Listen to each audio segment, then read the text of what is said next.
Hola, Sebastián. Hoy es miércoles santo de una semana bastante ajetreada para el campo artístico y sobre todo para la Galería Casa Reina, ¿no? Que está bastante eh, embebida en el proceso de transmisión del legado que queda de la muerte del artista Antonio Caro. Y en ese sentido todo el campo artístico se ha volcado como a dar sus manifestaciones de pésame, sus expresiones de dolor por la desaparición de este artista.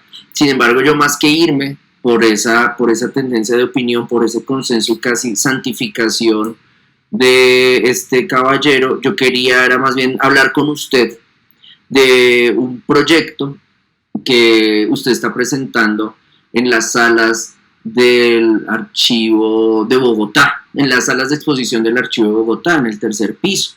Un proyecto que está en un espacio que suele salirse de los circuitos de arte contemporáneo de la ciudad. Sin embargo, es un espacio bastante generoso y bastante difícil por las mismas condiciones arquitectónicas que tiene, donde pues después de que vi la presentación suya me pareció como que logró enfrentarse a la complejidad del escenario y logra, creo, incluso resolver las hipótesis de su investigación. Entonces, digamos que para hacerle una presentación a las personas que no han visto aún el proyecto, por favor cuéntenos de qué se trata a grandes rasgos, cómo se llama y como cuál era la hipótesis central que usted quiere investigar en este proyecto. Vale, pues Horizontes Refractados es el proyecto ganador de la sala alterna de la Galería Santa Fe, que inicialmente estaba propuesto para la sala SAP, pero que por cuestiones de pandemia tuvimos que adaptarnos al Archivo de Bogotá, que pues desde mi perspectiva resultó mucho mejor pues por las condiciones espaciales, principalmente sonoras que ofrece el archivo. Horizontes Refractados es un proyecto que se enfoca principalmente de la influencia de los espacios urbanos sobre los ecosistemas naturales. Y me voy a enfocar principalmente sobre los pájaros y sus biofonías, ¿no? Desde ahí pues comienzo a desarrollar una instalación audiovisual y sonora en la que a partir de una investigación científica del ornitólogo austriaco Martin Rosler, pues propongo un encuentro con estas influencias, principalmente arquitectónicas, que pues van a presentar las urbes o las ciudades frente a la naturaleza. Esa es como la idea general del proyecto. Ok, y básicamente, ¿qué documento, qué teoría o cómo se acercó a este autor Martin Rosler para derivar entonces en el proyecto que hizo? Bueno, pues Horizontes Refractados venía decantándose ya, yo creo que hace aproximadamente 2 años, durante la creación de una composición sonora en el Conservatorio Real de La Haya. Era una propuesta que estaba basada en digamos que de cómo se configura el día y el caos que experimentan la humanidad y la naturaleza en el infierno musical del Jardín de las Delicias del Bosco, el panel derecho. Entonces, todo este caos que presentaba esta pintura, digamos que me sirvió para realizar una composición sonora que pues presentara de una u otra manera diferentes elementos desde el sonido, la pintura.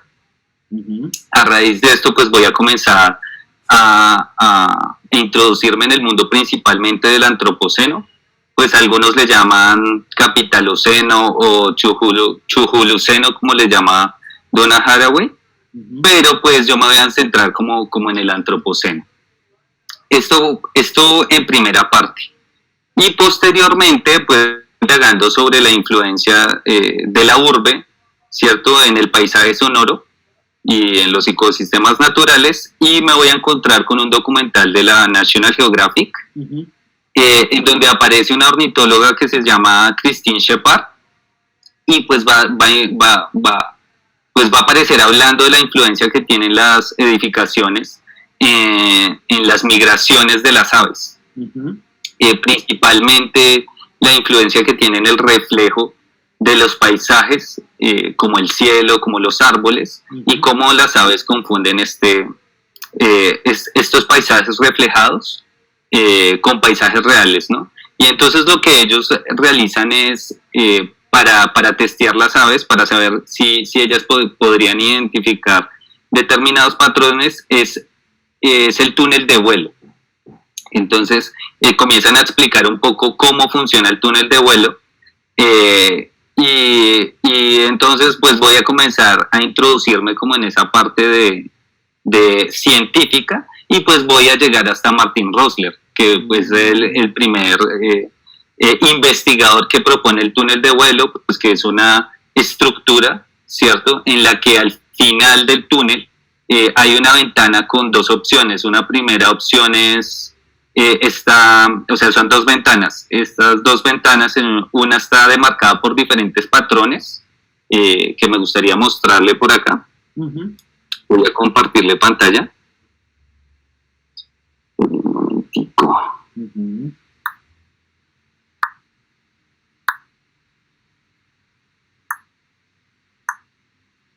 Ahí estoy compartiendo, sí. Ya empezó, sí.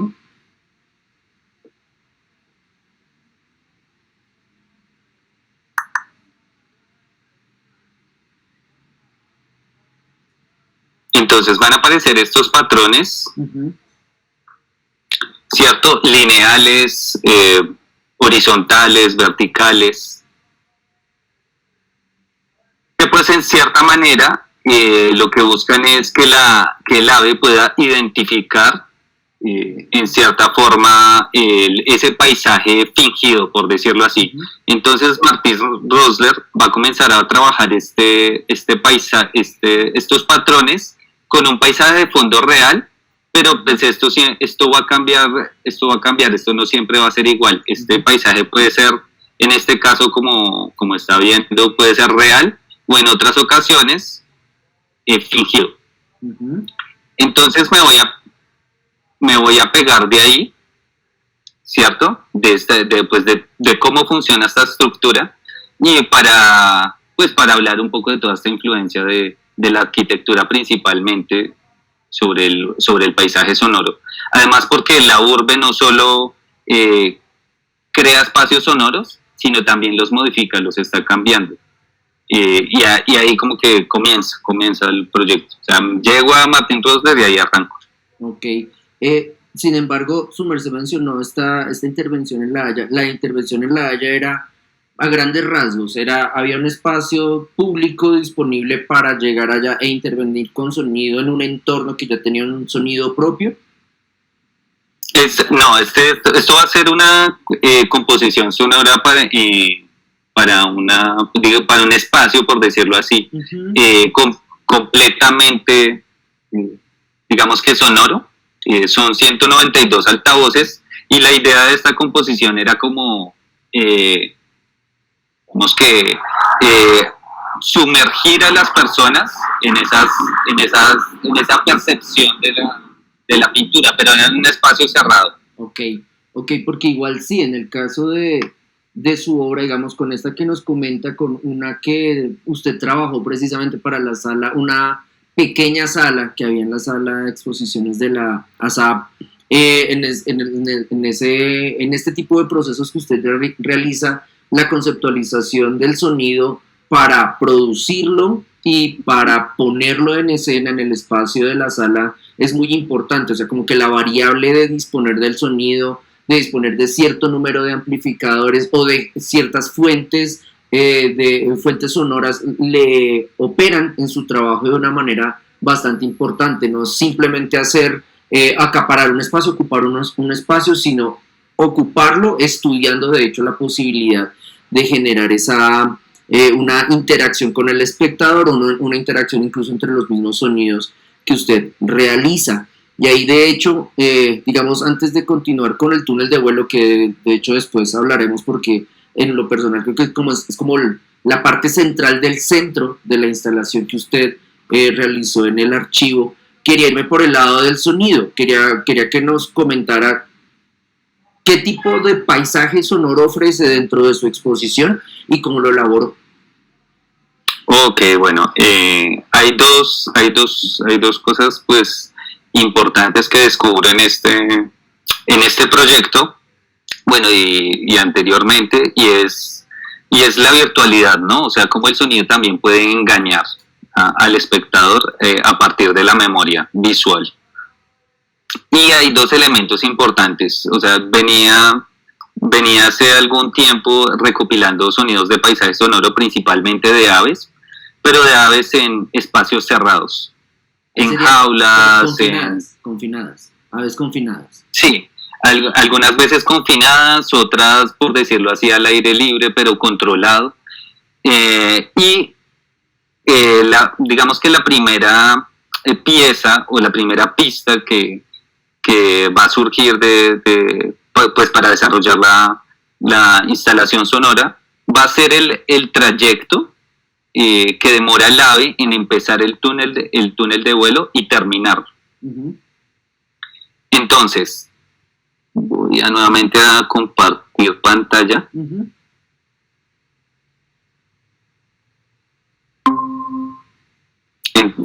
Por aquí tengo un GIF. Uh-huh. Entonces, este es el túnel de vuelo de Martin Rosler. Uh-huh. El ornitólogo suelta aquí el ave y ella vuela a través del túnel y se estrella pues con la ventana, con alguna de las dos opciones. Este trayecto que hace el ave pues tiene un sonido bastante limitado, ¿no? Es como un microsonido, yo le voy a llamar como microcomposiciones, ¿no? Uh-huh. ¿Por qué? Porque estos sonidos me van a hablar de espacios físicos, me van a hablar de distancias, me van a hablar de momentos. El sonido, pues, si no tiene reverberación, me insinúa que es un espacio cerrado, ¿cierto? Si el sonido no dura mucho, ¿cierto? No tiene no es largo, por decirlo así, quiere decir que pues su fuente está produciendo un sonido muy corto. Entonces, todos estos elementos, pues de una u otra manera insinúan, digamos que estos pequeños ecosistemas a los que se están enfrentando las aves particularmente. Eso en primera parte. Y en segunda parte tomo esta idea del Foley. El Foley son los sonidos que se realizan en cine, ¿no? Uh-huh. Cuando no es posible capturar el sonido en una filmación in situ, uh-huh, pues hay unas artistas Foleys que recrean estos sonidos pues para ser, por decirlo así, empleados en la toma. Uh-huh. Entonces voy a valerme de esta idea análoga de creación de sonidos, de esta idea pues que también manejo en la instalación audiovisual, que es la idea de la virtualidad, y pues comienzo a jugar con esos dos elementos, con el sonido capturado in situ, que es el del aleteo de las aves, ¿no? Uh-huh. Y el sonido que yo desarrollo a través de diferentes foleys. ¿Por qué? Pues porque me gusta enfrentar al espectador a esa misma situación a la que se enfrenta el ave en un espacio, ¿no? Principalmente es en las urbes. Quizás es muy complejo descubrirlo, pero sí me interesa hacerlo presente, o sea, que esté presente ahí al momento de escucharlo. Uh-huh. Espacialmente lo que hago es ponerlos, por decirlo así, los altavoces en una altura en la que pues de una u otra manera señalo pues esa altura del vuelo. Uh-huh. También lo hago porque para la instalación audiovisual utilizo frecuencias bajas y la mayoría de sonidos de los aleteos van a ser frecuencias altas. Entonces esto lo que me va a permitir es como que los dos sonidos no peleen o no choquen en el momento pues de percibir la instalación. Eso en general es como la idea general del sonido. Ok, entonces digamos una aclaración para los animalistas. El del túnel de vuelo de Rosler el ave choca. Sí, eso es muy contradictorio, porque justamente, bueno, del documental que le hablaba anteriormente, estos investigadores para atrapar las aves, lo que hacen es utilizar unas mallas, el ave vuela, se enreda, luego las pasan a unas bolsas de tela, en donde, bueno, son examinados, los ponen en el túnel y las aves vuelan y se chocan. Entonces es como una contradicción que me interesa, pues esto, o sea, no me interesa tocar ningún tema pues controversial, pero sí es un poco contradictorio, ¿no? Sí, es que de hecho, pero sí.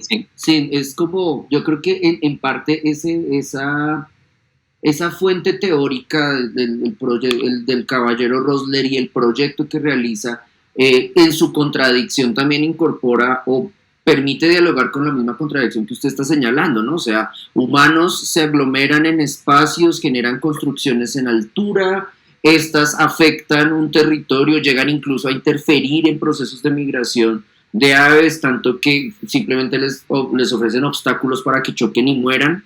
Y el investigador que está intentando analizar ese fenómeno no puede desasirse de la contradicción de afectar al animal.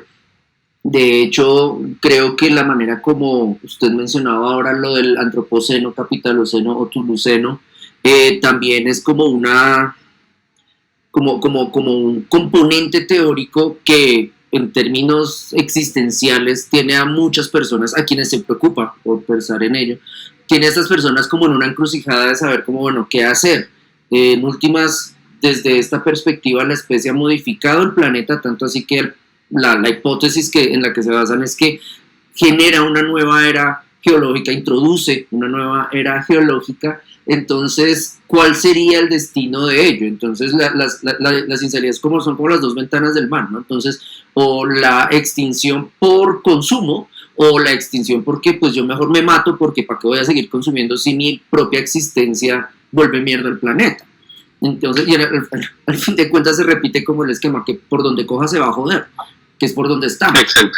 Que es como, que sí, que son como, que además son paradojas y a mí me llama la atención que usted hubiera trabajado con aves en confinamiento, en época de confinamiento, o más bien no en época, trabaja con aves en confinamiento y trae esos sonidos en una exposición que se mantiene activa durante un proceso de confinamiento relajado, pero igual aún seguimos bajo pandemia y amenaza de cuarentena.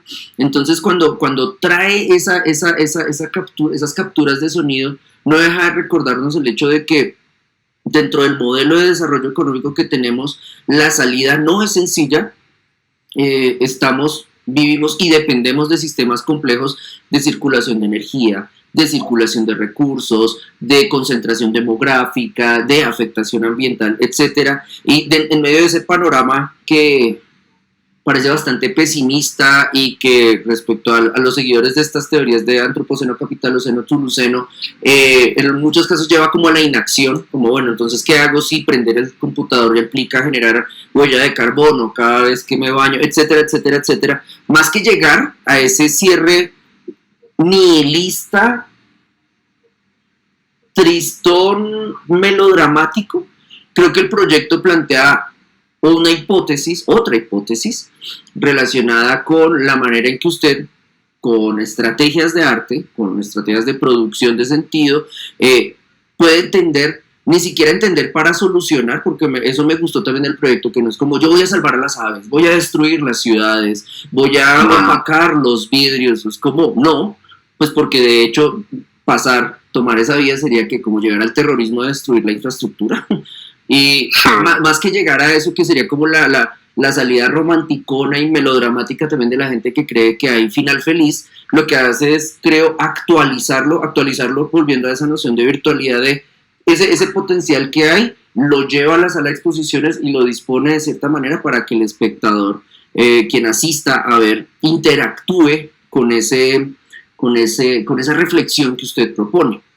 Entonces ahí, respecto a esa interacción, quería preguntarle esa captura de sonido, o sea, usted dice, la producción de sonido va por dos vías, captura de sonido y producción de sonido.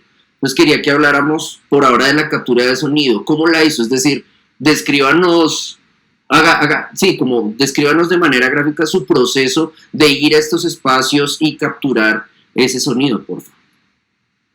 Bueno, pues fue de varias maneras porque definitivamente no es sencillo capturar pues esos movimientos muy particulares, entonces pues como que tengo que ir a donde personas que tengan estas aves, ¿no?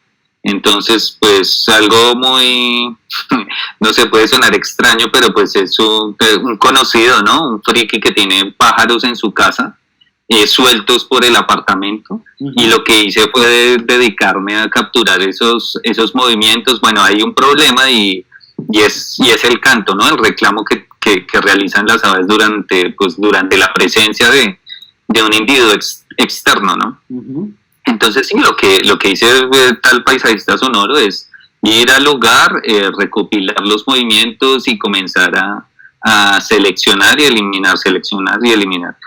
En esa captura, ¿no? También pues hay otro sonido que es un poco más, digamos que más sencillo de descubrir, es el de las palomas. Las palomas, simplemente me fui a un espacio en donde habían palomas y puse la grabadora y puse un poco de comida y las recopilé.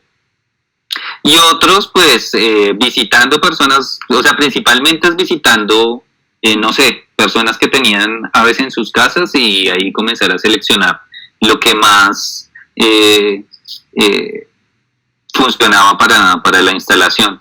Porque llegué a plantearme al punto de poner un ave dentro del túnel de vuelo, pero pues creo que no, o sea, creo que no era como el camino, ¿no? Me interesaba más como el hecho de la captura y en estos lugares cerrados, ¿no? Puede que eso no aparezca o sea, creo que no, eso no se descifra, ¿no? Si Guillermo no me lo pregunta, quizás eso no se va a entender.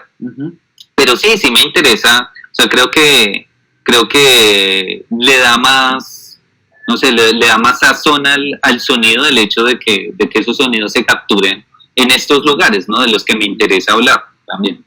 Ok, y entonces ahora, ¿cómo realizó los sonidos que usted produjo siguiendo esta práctica de Foley de los sujetos que generan sonido para ambientar? Ok, pues esto se dio pues a raíz investigando pues diferentes materiales, y pues muy análogamente lo que utilizo son guantes de cuero, y comienzo a hacer diferentes movimientos, un poco, algunas veces pues más forzado el movimiento, algunas veces más suave, con el objetivo pues de crear esa similitud con el aleteo real. Y definitivamente pues creo que estos sonidos pues se asemejan muchísimo a los reales, y creo que eso le da fuerza al proyecto. Son muy cortos, lo que le mencionaba anteriormente, son microcomposiciones, yo les llamo microcomposiciones, porque pues simplemente rescato lo que me interesa, no son piezas largas, no quiero que la persona pues tenga que esperar ahí, no sé, 10 minutos para descubrir qué sonido es. Bueno, y en este momento que la percepción del arte es como tan rápida, entonces lo que hago es eso, manejar esos elementos muy corticos de una manera muy sencilla, pero que creo que le dan algo muy particular a la instalación sonora. Ok, y Sebastián, ya con estos insumos, usted tiene una composición en sala. Aquí yo iría dirigiría la pregunta respecto a la disposición de estos sonidos en sala tal cual usted los compone, es decir, habría amplificadores del sonido simulado, habría amplificadores dedicados al sonido de las aves, está entremezclado, la correspondencia depende más del paso del tiempo. ¿Cómo los pone a jugar? Bueno, lo que hago es utilizar, hay algo que me interesa, y es que y que he intentado y me he esforzado desarrollar en mi trabajo, y es la participación del espectador, como que entre, como que comience a ser parte de ese trabajo. Y usted mencionaba el proyecto de la SAP, y pues en ese caso utilicé sensores, y pues he venido como esforzándome como porque la persona sea un complemento. Entonces, de esta manera no utilizo sensores, pero utilizo silencios. Son como pedacitos. Lo que hago es organizar una instalación, ¿cierto? Como son sonidos muy cortos, los voy a poner aleatoriamente a jugar por el espacio, a través de diferentes amplificadores. Entonces ellos van a ir saltando. Son sonidos que duran 4 o 5 segundos. Entonces, si usted lo escucha un momento, ahí se va a parar a escuchar un rato, pues ya no va a sonar más. Entonces, si se quiere escuchar el mismo sonido, tiene que ir a buscarlo a otro altavoz y esperar a ver qué pasa, ¿no? Es un poco como la experiencia que uno tiene pues en el paisaje, ¿no? Nunca un sonido se repite en el mismo lugar, siempre, todo el tiempo está cambiando. Eso en primera instancia. Y en segunda instancia me interesaba que el elemento visual, o sea, que el túnel de vuelo, que es una pieza que está estática, ¿no? Que no tiene el mismo movimiento que el sonido, pues no perdiera protagonismo con los altavoces. Entonces, por eso manejo digamos que sean muy aleatorios, y manejo mucho silencio. Yo creo que lo interesante de la pieza instalativa y sonora no es una pieza que está constantemente sonando, sino que maneja silencios, y creo que eso es lo interesante de ese trabajo. Ok, entonces ahora yo creo que está como la que yo vería como la primera parte de la obra. La segunda es una pieza tridimensional. ¿En qué consiste? Se refiere a la pieza central, ¿no? Esa pieza pues consiste principalmente en trasladar el experimento científico de Martin Rosler al campo estético, ¿no? Es principalmente eso. Le voy a mostrar el túnel de vuelo que tiene este señor, que hace este señor.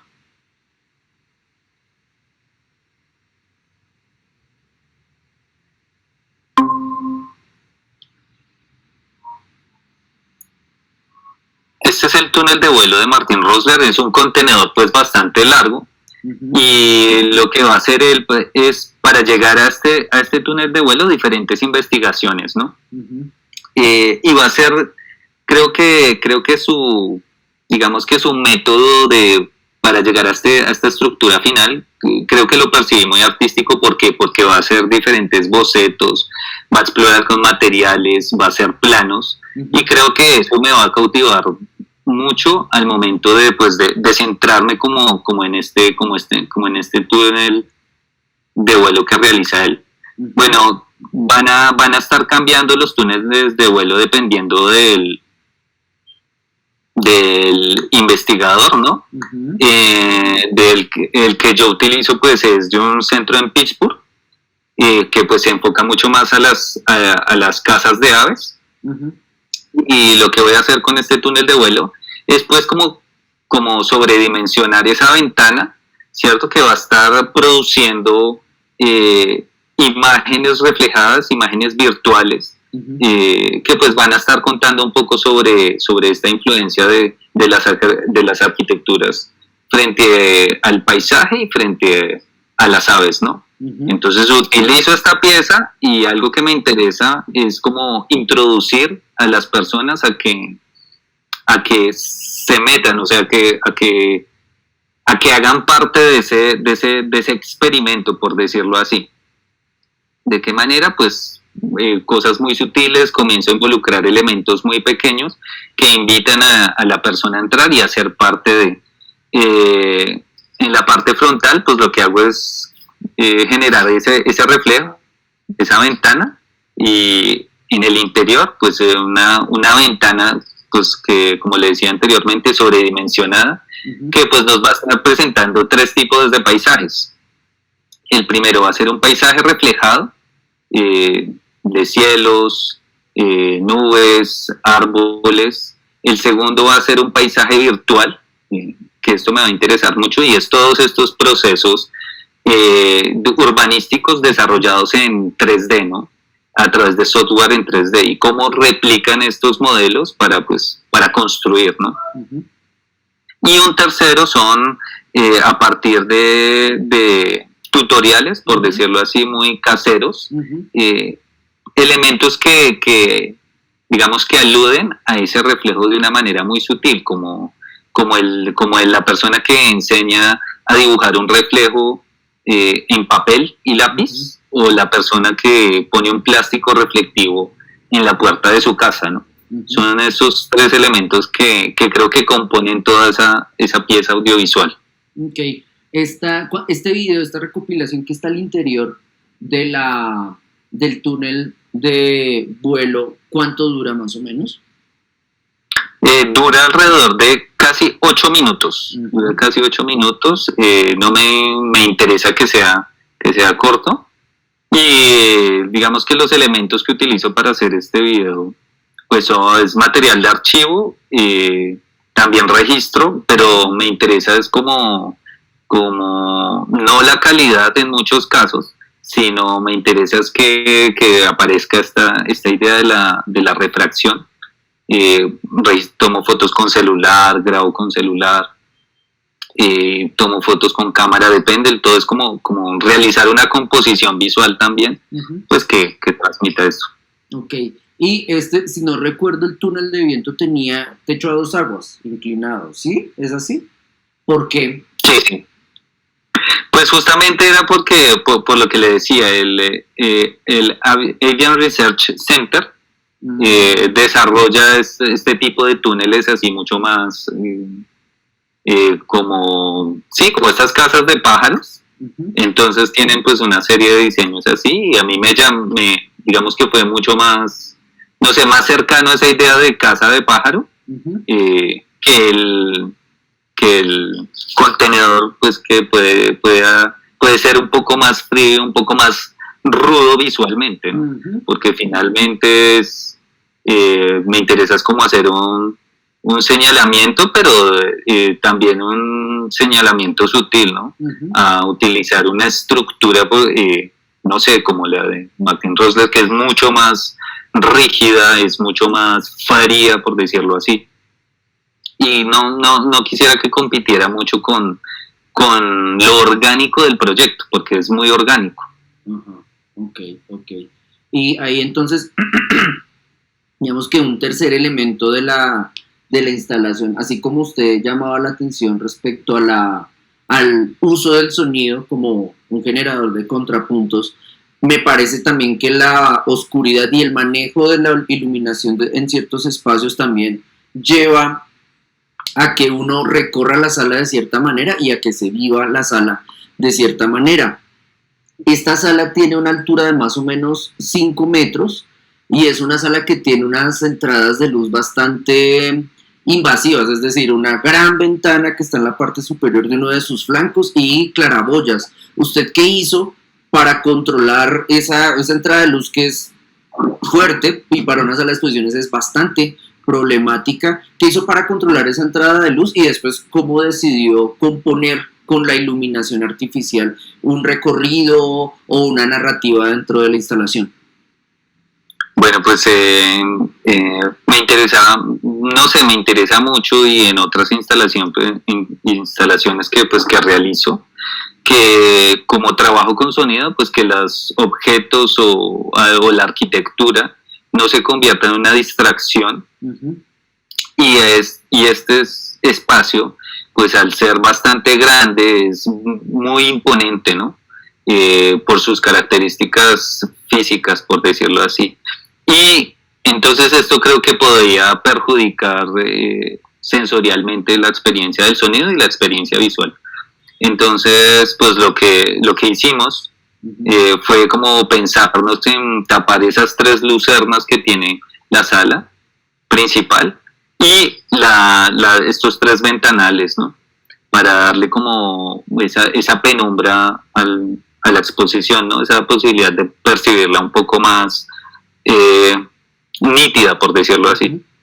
Pero también me interesaba como que se generara un ambiente cálido.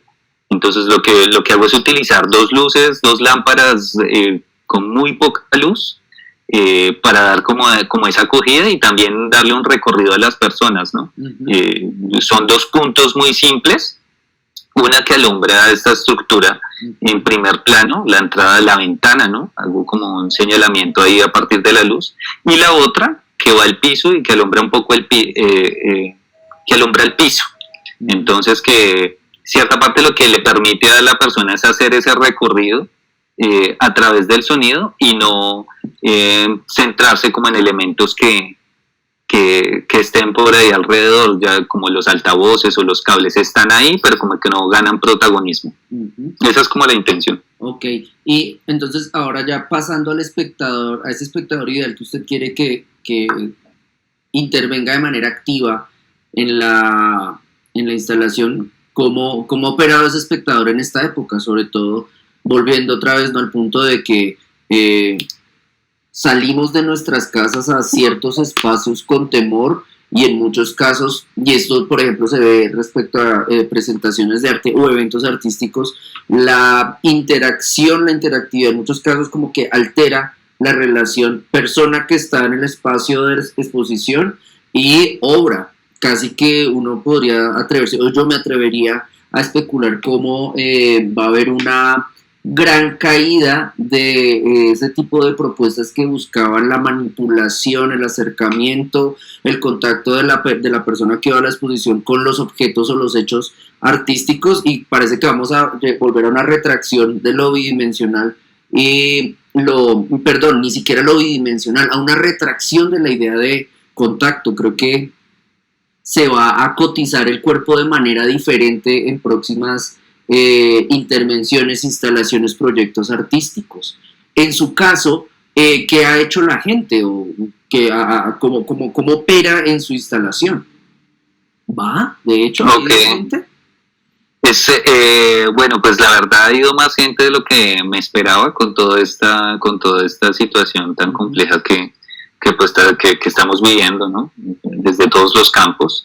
Y eso pues creo que significa mucho para mí, ¿no? Claro. La exposición se abrió el 13 de marzo, y la verdad pues no pensé que fuera a ir mucha gente, porque se abría de 12 a 4 de la tarde, pero sin embargo creo que la gente todavía pues está buscando estos espacios como para nuevamente retomar el arte. Claro está, a mí no me interesa que las personas, pues que vaya mucho público, ni mucho menos, pero pues sí me interesa que pues la gente participe de una u otra manera visitando este espacio, ¿no? Pues afortunadamente el archivo me ofreció un espacio bastante amplio, ¿no? Es una sala grande, ¿cierto? Y la instalación pues ofrece la posibilidad de recorrer un espacio, de tener un ambiente abierto, excepto el túnel de vuelo, claro está, que sí, digamos que alude a esa participación individual dentro de ese espacio particularmente. No, yo creo que el proyecto hasta el momento ha tenido buena acogida. Hace el sábado pasado, el 27, tuvimos otra charla y también asistió público. Entonces, a pesar de que es un lugar alejado, ¿cierto? Que está, como mencionaba usted, que está fuera de ese circuito, pues hay personas que lo visitan, y creo que eso ya tiene un impacto, ¿no? Dentro de circuito artístico y dentro de la propuesta en sí. Ok. Hay una cosa que hemos olvidado respecto al contexto de producción de este proyecto. ¿Usted en qué contexto institucional lo hizo? ¿Cómo obtuvo la financiación para hacerlo? Bueno, el proyecto es un proyecto que presentó en el 2020 a las convocatorias de IDARTES. El proyecto es ganador de la beca de creación de la sala alterna de la Galería Santa Fe, y pues se estuvo realizando desde septiembre aproximadamente, o sea, la parte ya física, pero pues desde atrás ya se venía desarrollando. Ok, entonces ya después de ese paréntesis, usted tuvo precisamente este sábado un evento, era algo así como una cita guiada o un conversatorio, donde, ¿qué eso? Por favor, hablemos de él, ¿qué era? No, era un diálogo con el artista, músico, compositor y sonoro Leon David Coe, en donde pues conversamos en torno al paisaje sonoro y como como lo que el paisaje que maneja Horizontes Refractados, ¿no? Como esa ambigüedad de paisaje y no paisaje, y bueno, y otras cosas que estuvimos ahí conversando. ¿Lo grabaron? ¿Perdón? ¿Lo grabaron? No lo grabamos. Grabamos la primera charla que fue el día de la inauguración. Ajá. Esa sí la grabamos. Este segundo no lo grabamos. El texto curatorial está firmado por una persona que es poco conocida en el campo artístico, pero las lecturas que ofrece respecto al proyecto son bastante iluminadoras, como que es un muy buen anuncio de lo que uno puede encontrarse en su instalación. ¿Quién es esa persona? Bueno, pues Jorge Moya es un amigo con el que pues hemos trabajado en diferentes cosas, principalmente en el campo de la música, y algo me interesó y era que a veces uno se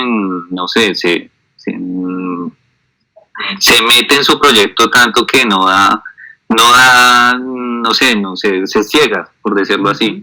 Entonces con él veníamos trabajando y le venía comentando sobre el proyecto, y me interesó mucho pues que una persona externa a él hablara de ese proyecto, porque era una manera de acercar a la gente que iba a ir a verlo, pues justamente pues por el tema que maneja. Y dos, pues porque eso me permitía como explicar el proyecto con otras palabras, por decirlo así. Jorge es humanista y estudió estudios culturales en la Javeriana. Él es docente. Ok. Sí, es una muy buena introducción del proyecto, la verdad. ¿Usted espera dinamizar este proyecto en otros espacios? Como, no sé, itinerarlo, moverlo en otros escenarios, quizá. Digamos que ese es el objetivo, ¿no? O sea, la idea es que el proyecto como que circule. Espero que completo, ¿no? Sería lo ideal.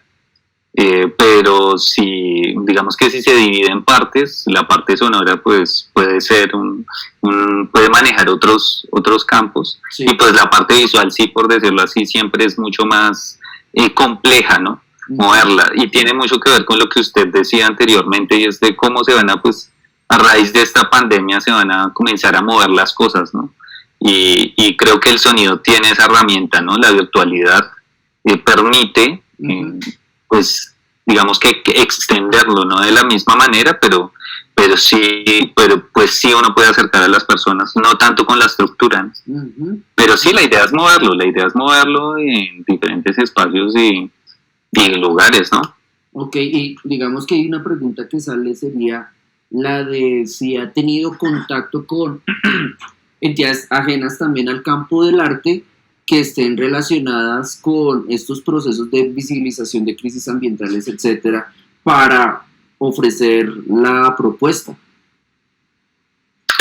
Pues no tanto para ofrecer la propuesta, pero sí en la charla del sábado asistieron un grupo de arquitectos. Ajá. Y pues fue muy interesante porque aquí todavía no se cuestiona esa idea de la influencia de estas estructuras dentro del paisaje, ¿no? Ajá. Entonces me decían que es muy interesante cómo desde el campo del arte se pueden abordar estas problemáticas, ¿no? Que definitivamente pues no se perciben, ¿no? Pero pues que surjan otras cosas, pues por ahí pues hay una intención de curaduría. Que esperemos que surja, una persona pues que está trabajando con la arquitectura principalmente, pues esperemos que se dé. Ah, ok, Sebastián.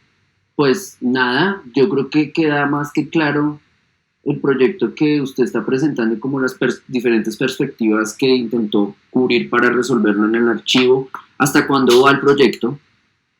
Bueno, el proyecto va hasta el 30 de abril y los horarios son de 10 a 1 y de 2 a 4, de martes a sábado.